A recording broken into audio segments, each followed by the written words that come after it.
इस वीडियो में हम देखेंगे x cube minus 12x² plus 48x minus 64 को हम किस तरह फैक्टराइज कर सकते हैं।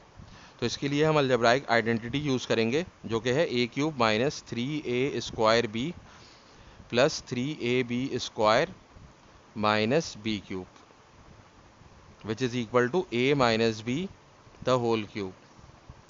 तो देखें अब हमारे पास जो है वो ये फार्मूला है, इसको यूज़ करके हमें इसे फैक्टराइज करना है। तो x cube minus 12x² plus 48x minus 64।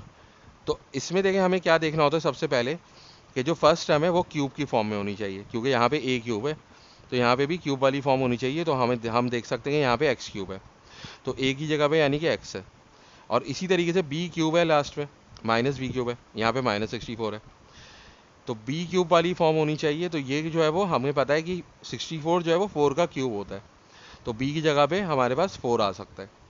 तो सबसे पहले हम फार्मूले का स्ट्रक्चर बनाएंगे। तो ए और बी की जगह पे हम क्या करेंगे, सिर्फ खाली ब्रैकेट लगा देंगे, यानी कि ये ए हो गया और ये ए का क्यूब हो गया। फिर माइनस 3a² है तो ब्रैकेट लगाया, उस पर स्क्वायर लगा दिया, फिर बी के लिए हमने ब्रैकेट लगा दिया।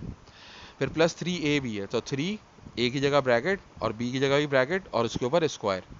फिर माइनस बी क्यूब है तो बी की जगह ब्रैकेट और उसके ऊपर क्यूब। अब देखें एक्स जो है एक्स क्यूब जो है उसको हम यहाँ पे अंदर सिर्फ एक्स लिखेंगे क्योंकि बाहर क्यूब लगा हुआ है, तो एक्स का क्यूब क्या होता है, एक्स क्यूब ही होता है। और यहाँ पे हम क्या करेंगे, हम यहाँ पे 4 लिख लेंगे क्योंकि 4 का क्यूब क्या होता है, 64 होता है। इसका हमें क्या फ़ायदा होगा कि हमें ए की वैल्यू पता चल जाएगी कि एक्स है और बी की वैल्यू पता चल जाएगी कि वो 4 है। तो इस ए और बी की जगह भी हम क्या पुट करेंगे, ए की जगह एक्स पुट कर देंगे और बी की जगह पे 4 पुट कर देंगे। इसी तरह इस ए की जगह पे हम एक्स पुट कर देंगे और बी की जगह पे हम 4 पुट कर देंगे। तो अब देखें हमारे पास, अब हमें सिर्फ ये चेक करना है कि जो बीच की दोनों टर्म्स हैं ये इन दोनों टर्म्स के बराबर हैं या नहीं है। तो देखिए -3 और 4 को हम मल्टीप्लाई करेंगे तो -12 हो जाएगा और एक्स का स्क्वायर एक्स स्क्वायर होता है, तो हमें ये -12x² मिल रहा है। इसी तरीके से 4 का स्क्वायर क्या होता है, 16 होता है और 16 3 48 होता है, तो यहाँ पे हमें 48x मिल रहा है, यहाँ पे x है तो ये 48x हो गया। तो इसका मतलब ये कि ये जो हमने स्ट्रक्चर बनाया है पूरा का पूरा ये इस फॉर्मूले को सेटिस्फाई कर रहा है, यानी कि a cube minus 3a² b plus 3ab² minus b cube. और ये किसके बराबर है, ये a माइनस बी का होल क्यूब है। तो अब हम यहाँ पे लिख सकते हैं इस a की जगह पे x फिर माइनस का साइन और b की जगह पे हम लिख देंगे 4, तो ये हो जाएगा x माइनस 4 का होल क्यूब।